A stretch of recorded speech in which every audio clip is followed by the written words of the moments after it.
Salut, ça va? Ça va et toi? Ça va super, merci. Merci pour l'invitation. Je me mets où? Je me mets là? Voilà, c'est ça. Avec Ok. plaisir, installe-toi. Vas-y, je t'écoute. C'est là que ça filme, c'est ça? Ok. Je fais quoi? Je regarde la caméra ou je te regarde toi? Comme tu veux. Comme tu le sens. Ok. Tu me dis quand t'es prêt. Attends, je pose ça. Éviter que ça fasse du bruit. Encore quelques minutes avant que j'ai fini la classe. Et puis après on débute l'interview. Excuse-moi. Pas de problème. C'est bon, vas-y, je t'écoute. Alors je vais t'expliquer rapidement comment va se dérouler l'interview. Ok. Ok. Et donc ce sera des questions assez simples, hein. Il n'y a pas de questions pièges. D'accord. Présentation rapide de qui tu es, où nous sommes. Ok, parfait. Ok. Ensuite des questions plus personnelles sur qui tu es et ta vision. On se dit les choses franchement, c'est ça? Voilà, Ah, on j'ai se dit capté. les choses franchement, pas de tabou. Puis voilà. Ok, promis, je dis la vérité, avec la vérité. En même temps, toi et moi, on est une seule et même personne, donc forcément. Voilà. C'est parti, quoi tu veux. Je m'appelle William. Surnom LS, c'est le diminutif de mon nom d'artiste Lésion, à l'époque où j'étais encore dans le rap avec un groupe de potes.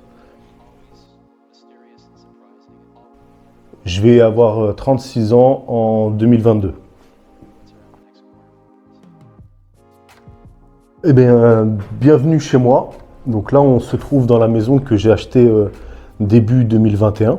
C'était un des gros projets que j'avais en tête, d'acheter ma propre maison. Voilà, il y a encore pas mal de travaux, mais ça avance. Ça avance à son rythme. Je suis plutôt satisfait de mon achat, j'aime bien la ville dans laquelle je suis. Et voilà, c'était un cap important pour moi à passer, l'achat de ma résidence principale. Et voilà, c'est chose faite. Oula, des erreurs, il faudrait 2 heures pour les évoquer toutes. J'en ai fait un paquet, mais je dirais que la plus grosse erreur que j'ai faite, c'est trop de réflexion et pas assez d'action. C'est seulement avec le temps que je me suis rendu compte que voilà, trop réfléchir à certaines choses sans jamais passer à l'action, c'est reculer pour mieux sauter, comme on pourrait dire. Et il y a un moment où, si tu as quelque chose en tête, il faut le faire concrètement, et il n'y a pas de secret en fait. Et donc depuis, j'essaye de faire un peu différemment à ce niveau-là. Je suis toujours très cérébral, mais je passe plus rapidement à l'action et au fur et à mesure, j'adapte les choses. Mais bilan global plus que positif, donc j'ai aucun regret. Les choses se sont faites à leur manière et ça a pris le temps qu'il fallait, mais les choses se font en tout cas. J'essaye de m'écouter en fait un maximum et il est venu un moment où je me suis dit que j'avais fait ce que j'avais à faire dans le monde de l'entreprise, dans le monde du salariat. J'ai vécu pas mal d'expériences. En bas de l'échelle, j'ai grimpé aussi avec des postes à responsabilité. Puis un moment où je me suis dit que voilà, tu as plein de projets en tête, c'est le moment de t'y consacrer à 100%. Après, mon départ du salariat, alors c'est une décision importante, c'est une prise de risque aussi, mais je l'ai préparée, c'est-à-dire qu'en amont, j'avais épargné, je devais acheter une maison et sans CDI, c'est compliqué, donc tout ça, je l'ai préparé avant de quitter le monde de l'entreprise et de me mettre à mon compte. Mais ouais, aujourd'hui, je regrette absolument pas mon choix. C'est une nouvelle page qui se tourne et c'est que le début d'une belle aventure, donc voilà, aucun regret là-dessus. À refaire.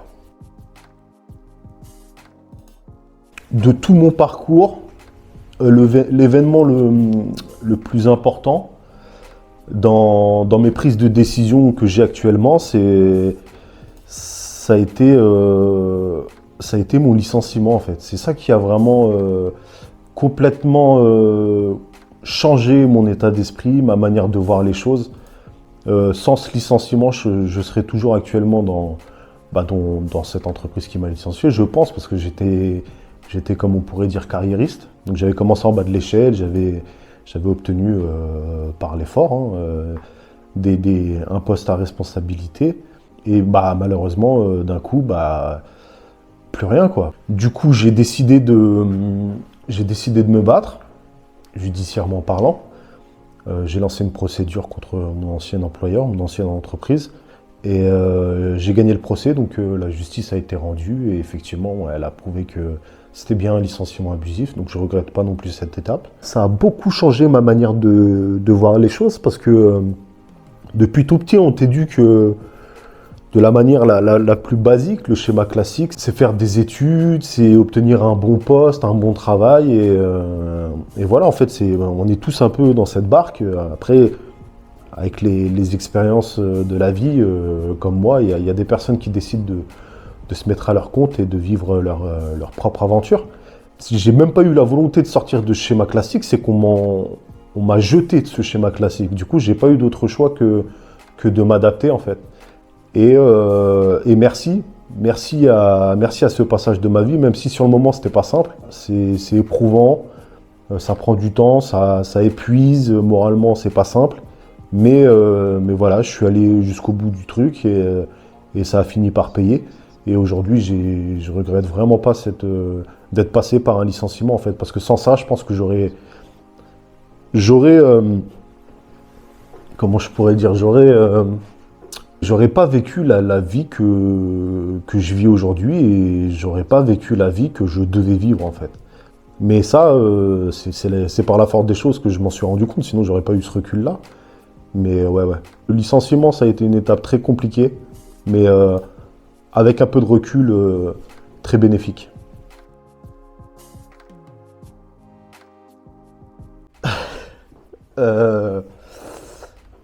Ça va pas être simple. Ça va pas être simple, t'as pas encore idée du tout de la vie que tu vas vivre. Il y aura des étapes très compliquées, soit moins gentil, soit moins naïf. Apprends à encaisser les coups, apprends à les rendre aussi. Quand je dis rendre les coups, c'est notamment cette procédure que j'ai lancée contre mon employeur, mon ancien employeur. Ouais, c'est ça. Prépare-toi, parce qu'il y a des moments qui seront pas évidents. Il y a des moments qui seront très loin d'être agréables. Le tout, c'est de réussir à s'adapter. C'est important de savoir s'adapter. Peu importe ce qui t'arrive, tu t'adaptes. Ça, c'est la base, parce que sans ça, tu dépéris, clairement. Le plus gros travail de la vie, je pense qu'il est mental, clairement. C'est cette faculté à s'adapter, c'est cette faculté à rebondir, c'est cette faculté à garder l'espoir, à toujours avoir un objectif devant pour continuer à avancer. C'est là-dessus qu'il faut vraiment travailler, mais ça, c'est le temps, c'est au fur et à mesure des épreuves, c'est ça qui t'endurcit, c'est ça qui te fait finalement devenir quelqu'un de plus solide. Le temps fait bien les choses en général.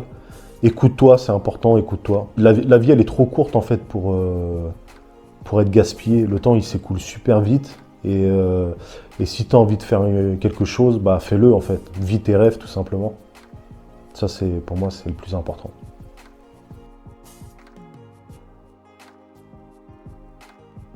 Merci à toi. Mon mot de la fin, ce serait ça, pour faire un petit bilan de tout ce que je viens de dire. Ce serait de vivre sa vie et de ne pas vivre une vie que des schémas nous imposent sans forcément s'en rendre compte sur le moment. Mais les choses sont bien faites. En général, quand tu vis ton parcours, à travers ton parcours, il y a des moments où tu vas te sentir à ta place, des moments où tu te sentiras pas à ta place. Et c'est tout con, mais si tu te sens à ta place, tant mieux. Profite au maximum. Après, ça bougera peut-être, mais bon, là, il sera toujours temps de s'adapter plus tard. Mais en tout cas, si tu sens que, même si tu n'as pas forcément les mots, mais si tu sens que tu n'es pas à ta place, c'est que tu n'es pas à ta place. Essaye de te rapprocher de la place où tu te sens le mieux, en fait. Et voilà, s'écouter, c'est important. Vivre des expériences et s'écouter. C'est le plus important.